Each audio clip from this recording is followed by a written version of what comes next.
ትኩረትና ዲሲፕሊን በ1933 በእጽዋት ላይ የሚደረገው ምርምር የሚታወቀው የፊላደልፊያ ነዋሪ የሆነው ዴቪድ በርቢ ግልጽና የዕለት ተዕለት የሆነችውን የአበቦች የእንጀራ ልጅ ይበልጥ ሳቢ ሊያደርግ ይችላል የሚለውን ሀሳብ ፈለሰፈ።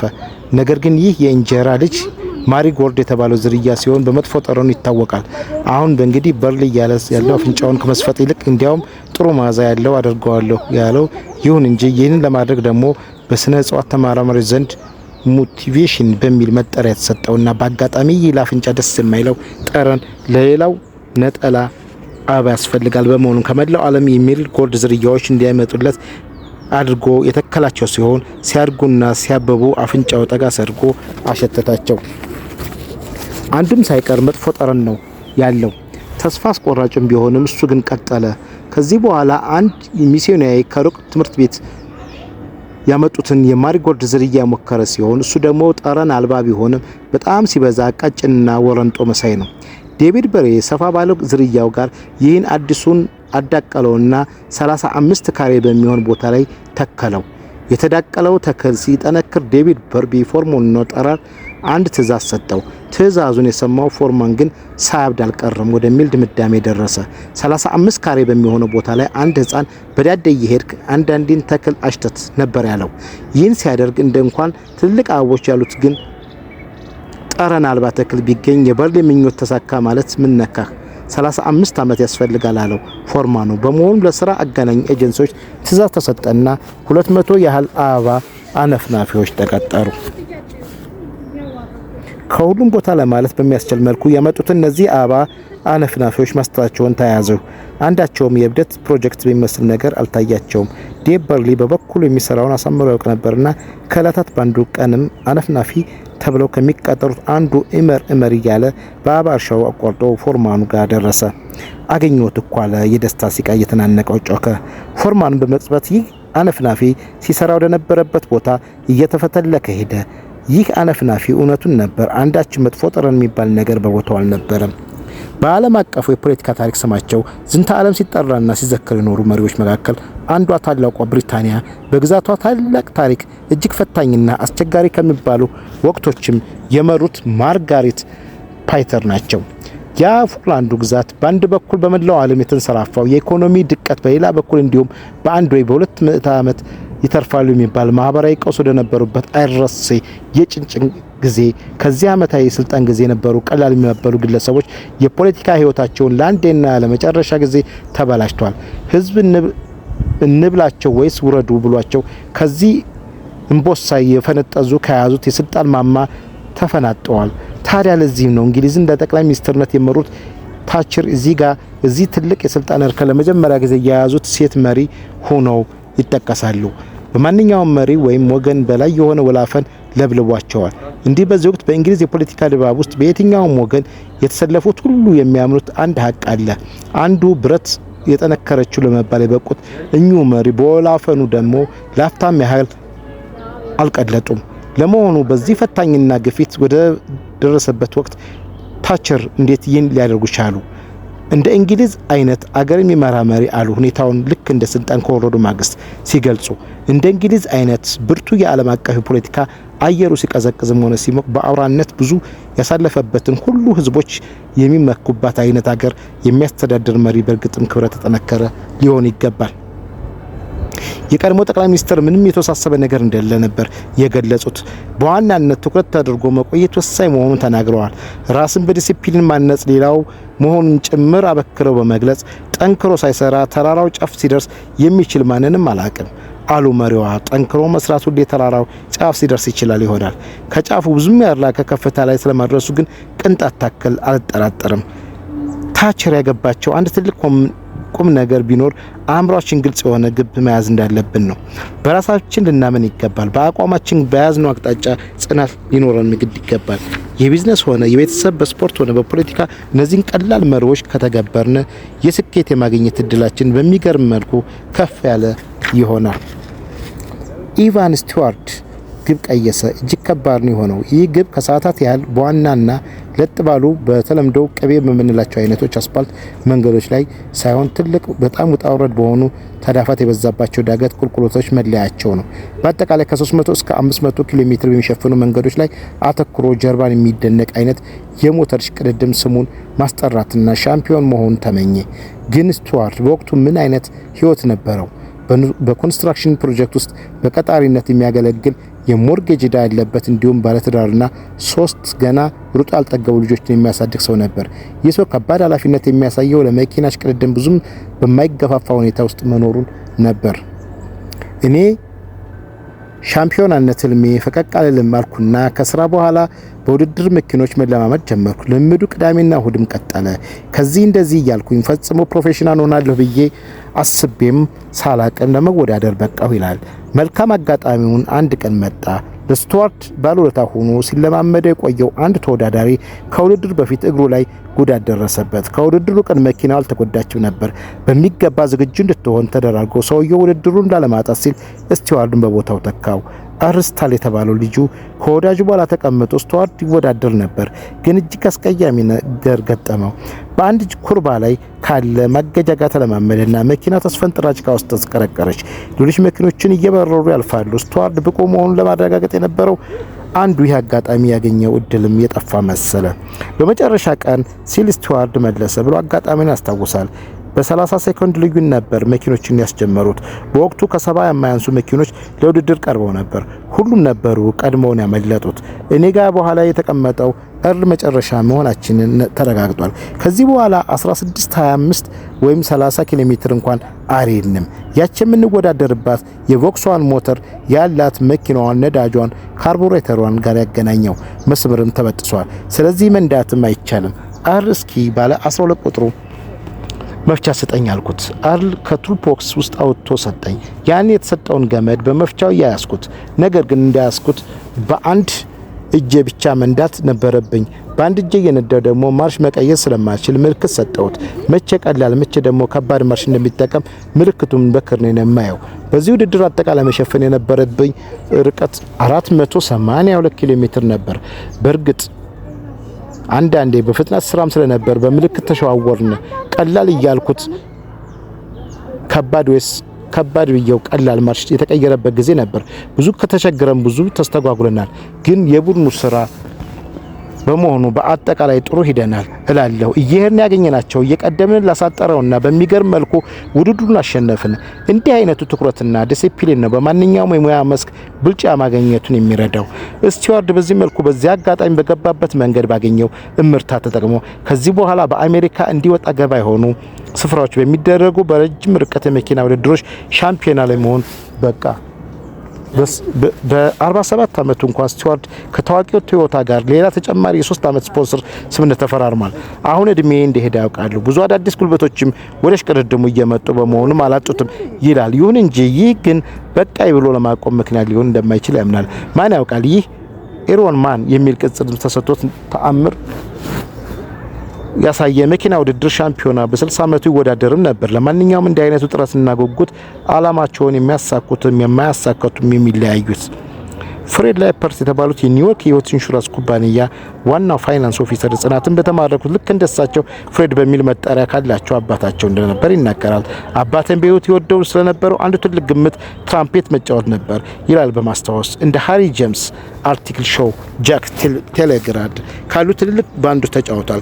ከዚህ ትራምፔት ተጫዋችን በእውነት አባዬ የተለየ ነበር። ታዲያ አባታቸውም ይህን መሰረታዊ መርህ ተጠቀም ነበር። በሀገሪቱ አሉ ከተባሉ የትራምፔት ተጫዋቾች መካከል ቢመደብም መሰረታዊ ከሆኑት 4 ስኬቶች ሁሉ አይተውም። ከተመልካች ፊቱ እንደቀረበ አዲስ ገና ሊማረው ያሰበውን ረዘም ያለ ነገር ለመስራት ይልቅ በደንብ ከሚያውቃቸው መሰረታዊ የሆኑትን ነገሮች ይሰራል። ስኬቶቹን ካወቀና ቶሎ መጫወት ካቻለ ማንኛውም ሌላ ዜማ እንደማያስቸግረው ይነግረኛል። እንዲህ አይነቱ መንፈሰ ጠንካራነት ነበር በ16 ዓመት ልዩነት የደቡብ ስቴት አስተዳዳሪ የነበሩትን ሰዎች ለዋይት ሃውስ ቤተ መንግስት ያበቃቸው።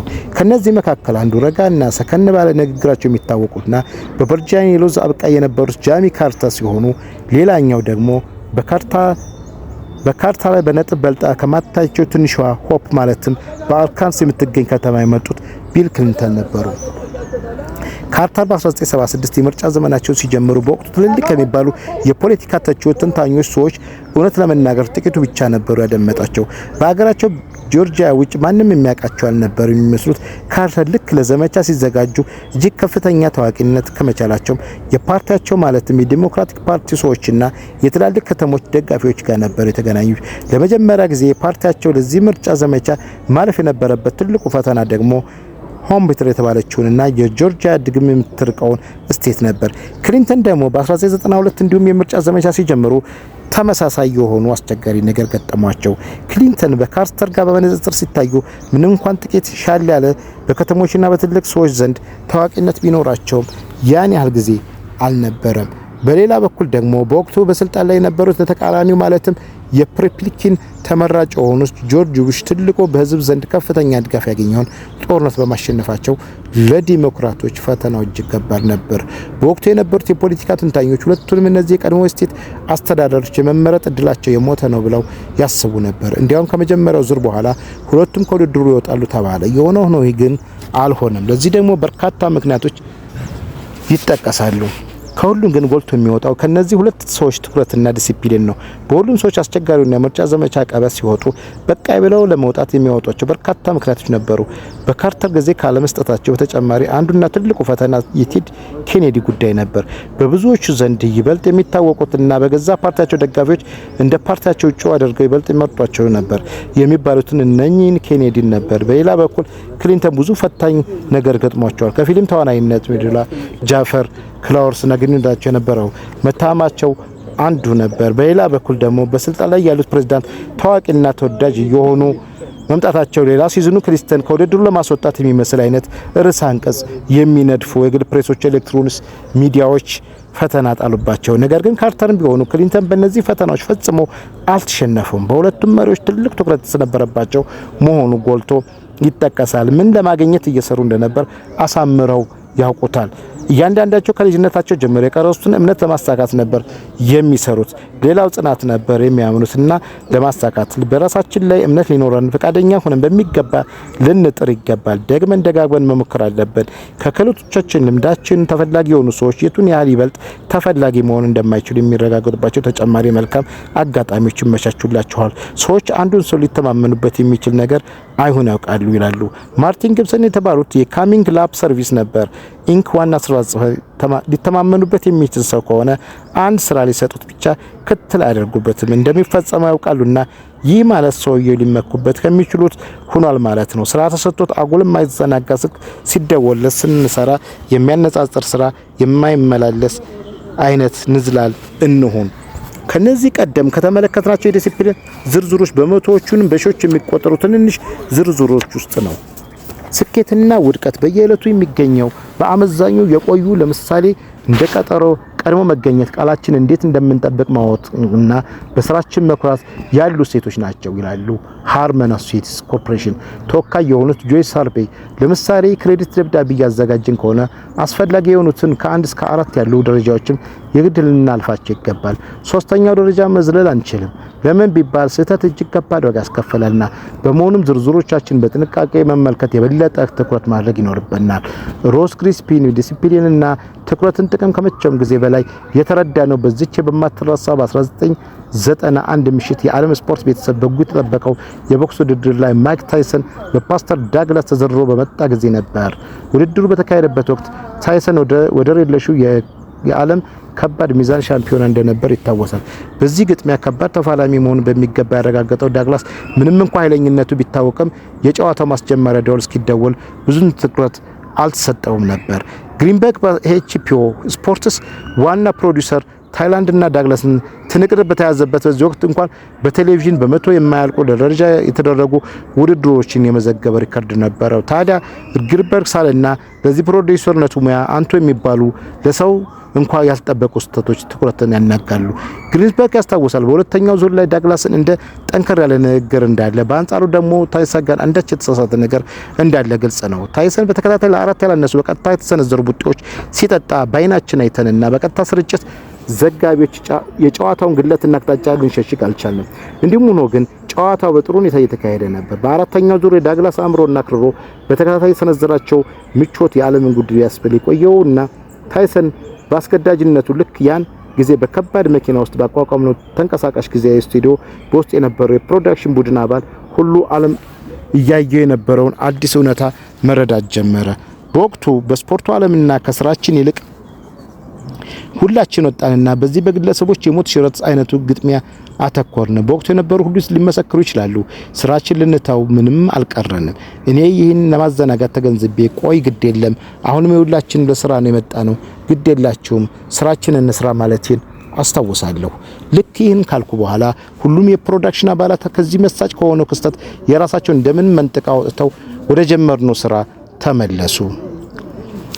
የቴሌቪዥን ቀጥታ ስርጭት ስራ በአፈው ለምታም ሆነ በስህተት ብዙ እድል አይሰጥም። በዳግላስ ድንቅ የውጤ አሰነዛዘር ልክ እንደ ተመልካች ቀልቤን ብሰጥ ምርጥ ምቾቶችንና እንቅስቃሴዎችን በመልሶ ማሳየት ሪፕሌይ ለተመልካቹ ለማቅረብም ሆነ በየመሃሉ ለስፖንሰሮች ማስታወቂያ ለማስኬድ ቲፖችን በፍጥነት ቅልጥፍና ማዘጋጀት አልችልም ነበር። የሆነ ሆኖ ግሪን ፓንክ በዚች ዓለም በማይረሳት ምሽት ትኩረቱን ወደ መሳት ተቃርቦ እንደነበር ያስታውሳል። ታይሰን ተዘርሮ ወለሉ ላይ ሲወድቅ ግን በዓለም የቦክስ ሻምፒዮና ታሪክ እንደ አዲስ እንደተጻፈ ግልጽ ነበር።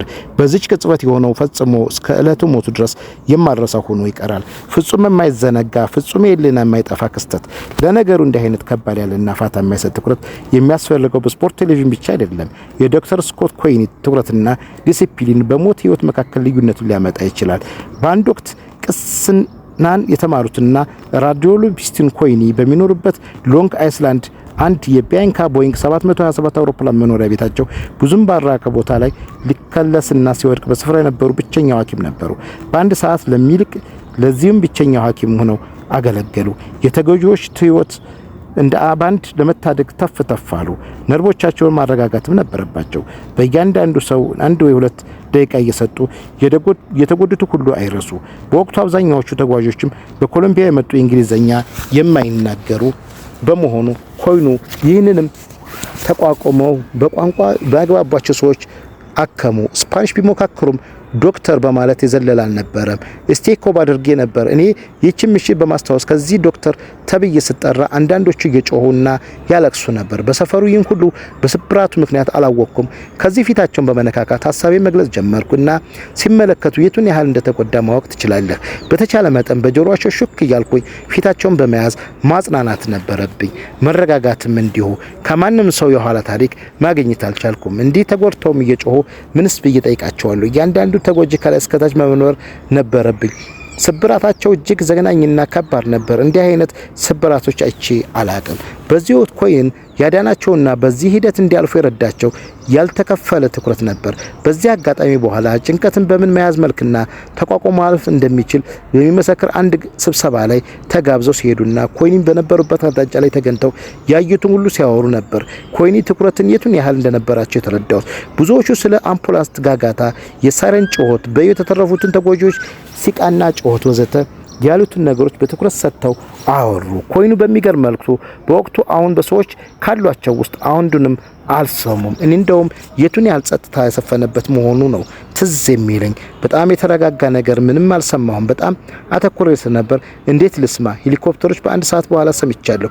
የተጎዱትም ወስደዋል። ትኩረት ማለት የሚያስፈልገው ግን የሚያዘናጋውን ሁሉ ትቶ ሀሳቡን በዋና ዋና ጠቃሚ ነገሮች ብቻ ማድረግ። ይህንን ከማድረጋቸው ኮይኒ ህይወትን እንዲታደጉ ረድቷቸዋል። መሪዎች ትኩረታቸውን በፍጹም አይስቱም። ሁሌም አይኖቻቸው የሚሰኩት በትልቋ ምሳሌ ላይ ነው።